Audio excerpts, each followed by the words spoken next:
Welcome to another episode of CSN. We're so glad to have you join us. Students are extraordinary people. College students in particular are incredible, not only for the hard work that they put into their studies, but also for their ability to take on additional tasks.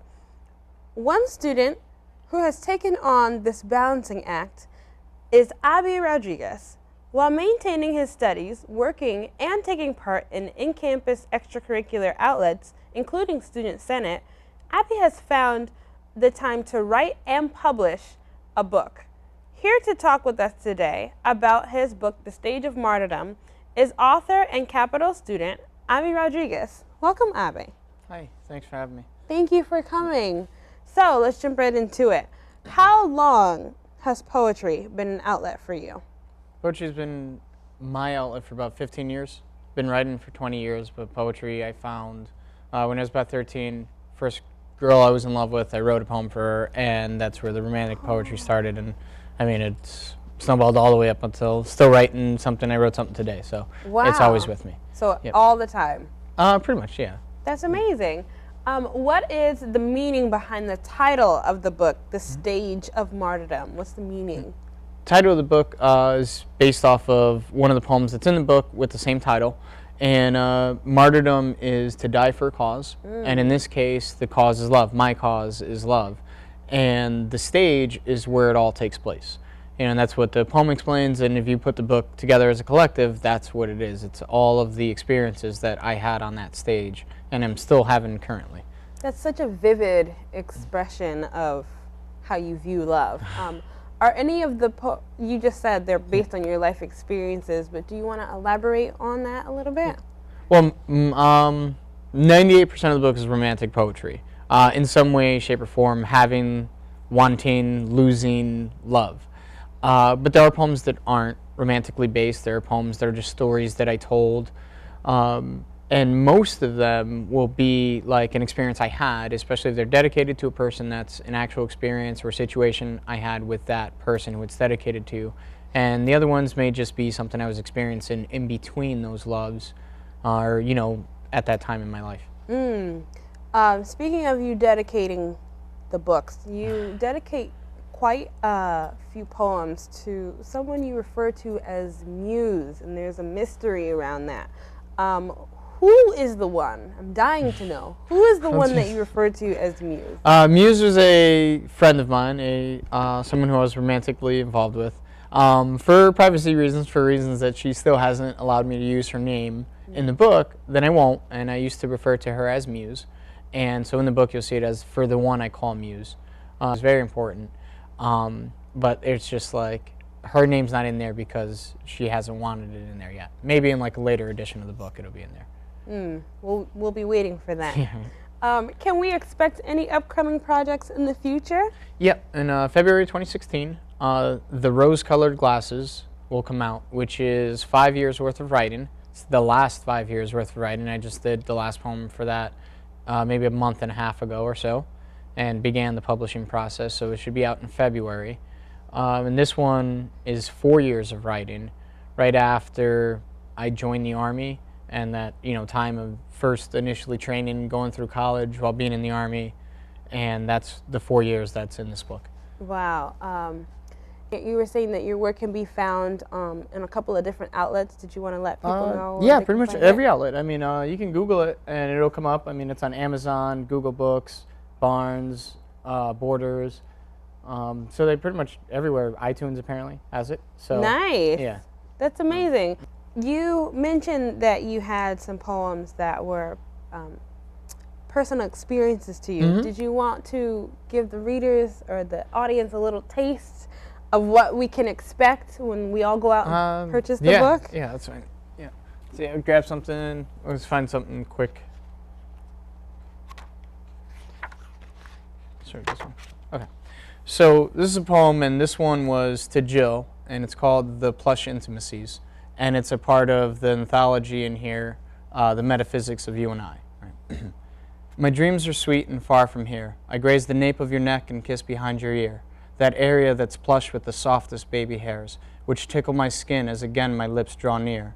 Oh, how I long for that now, the blessed intimacy which we share, when these many miles mark the pain I bear. But neither distance nor situation dictate my feelings, for they in fact strengthen my conviction to love you with every part of me, a truth that both liberates and kills me daily. Awoken by a sound, I now stare aimlessly at the ceiling, hoping to fall back into the world, which reveals love's true meaning. Wow. Thanks. I don't know if any of you felt that, but that was deep for me. Thank you so much, Abe, for stopping by. We wish you all the best in your future endeavors, and of course, we wish you success. Hopefully, you come back to CSN so you can tell us about your next book. Well, that's it for Arts and Entertainment today. Up next is O'Shane with Sports and Commentary. Sports. My name is O'Shane Levy. NBA season has officially kicked off, and some of the teams are off to a strong start, while others not so strong. The majority of people are discussing where teams stand now, but I want to take some time to focus on future speculations and rumors. Joining me today for the discussion are Dylan McGiglin and Julius Lopez. Welcome, guys. Welcome. How you doing, sir? Next season, there's going to be some big names who will become free agents. Kevin Durant, LeBron James, and Kobe Bryant. What do you see these franchises becoming if they leave? Well, Kobe Bryant, this is his last season. He already specified that this is his last season. I think that is why the Lakers drafted D'Angelo Russell, a point guard straight out of Ohio. And they just now got Julius Randle back from an injury. So I think they're picking back up where, like, the team-wise, trying to get back to where they used to be, where Kobe was younger and making it to the finals, all of that. But this franchise, I think it's going to take them a while to build up, and we'll have to see where it takes them from here on out.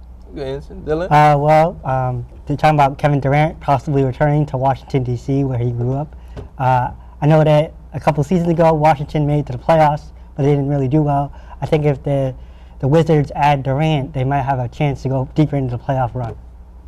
Yeah, I like that. But me, personally, I like where Kevin Durant is. And honestly, it's just for the combination between him and Westbrook. They're a deadly combination together. Like, they put up more than half the team's stats just by themselves. Like, I see they have to win a ring together before they separate. Yes. The Lakers, they're always going to be under Kobe's watch because Kobe owns that team right now. So until Kobe really names start dissipating from the Lakers, you're not going to really see that much big changes over there. So that's my personal pick. And LeBron is going to be in Cleveland for a long time, I personally think. Like LeBron, he really wants Cleveland to get a championship. Yeah. Like, that's the whole reason he came back. Like, he wants this season or possibly next season to be their Cleveland season to get a championship. Yeah, I'm always hoping the best for them because I like to see teams do good, honestly, especially when they have a good starting five and a good bench to back them up as well, too, especially with a great staff. I don't believe that LeBron will stay in Cleveland. I know there's a reason to that. There's really a big reason to that because he's all about it. He won 2 championships. He lost how many? 5? He wants to win with Cleveland. I understand.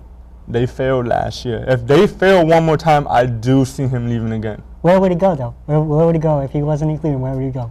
I have whoever gives him the money. Whoever gives him money and whoever he feels like he's going to win a championship with. Yeah, I understand, but we just have to wait till they go. The New York Mets, they finished the 2015 regular season with a 90-72 record, and this got them in first place in the National League, the East Division.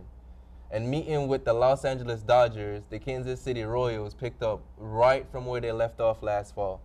2015 saw them finish in the first American League Central Division, hoping to get back into the Fall Classic for a second year in a row.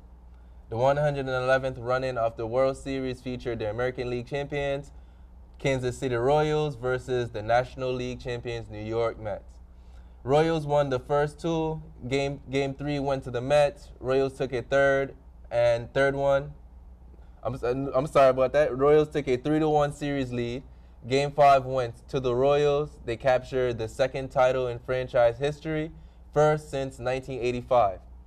How were the Royals able to come back and win a game down by 2 and 2 or more runs in the 7th inning and later 6 times in the postseason? Well, I think it has to do with their lineup. I think that everyone was contributing from the first batter to the 9th batter. You could see everyone contributing, whether it was like singles, doubles, a little bit of hits. No one was hitting home runs. They were getting these little hits, and even the pitcher was contributing. Like, it was good base running all in all. So Mets pitching had to contend with that. Yeah, I agree with you. The Royals came back up.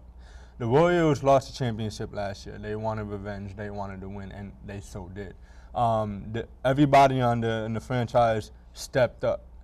Speed, the hitting, pitching, they all worked on it as a team, and they built up to a championship team since 1985. And congratulations to them on winning their first one since 1985. Definitely. Definitely. I like the answers you guys give. Two-time national champion, both undefeated seasons, UConn career scoring record holder, 2011 WNBA first draft pick, and season MVP while being a gold medalist. Maya Moore never ceases to amaze us.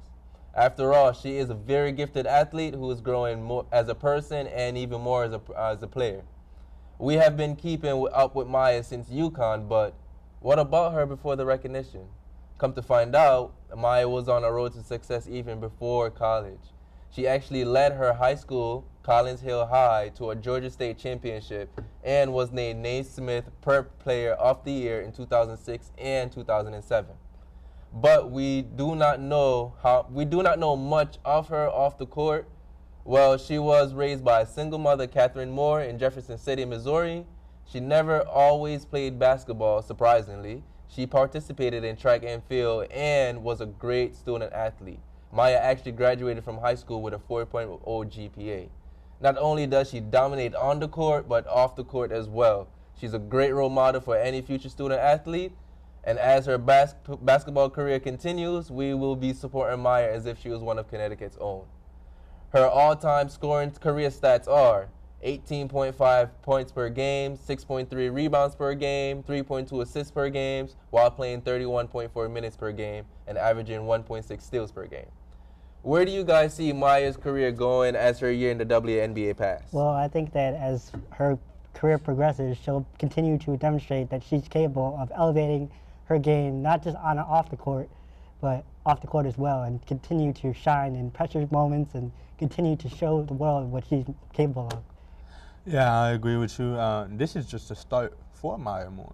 You know, she's only been in the league for 5 years, and she's won 3 championships already. I'm thinking she might go Michael Jordan.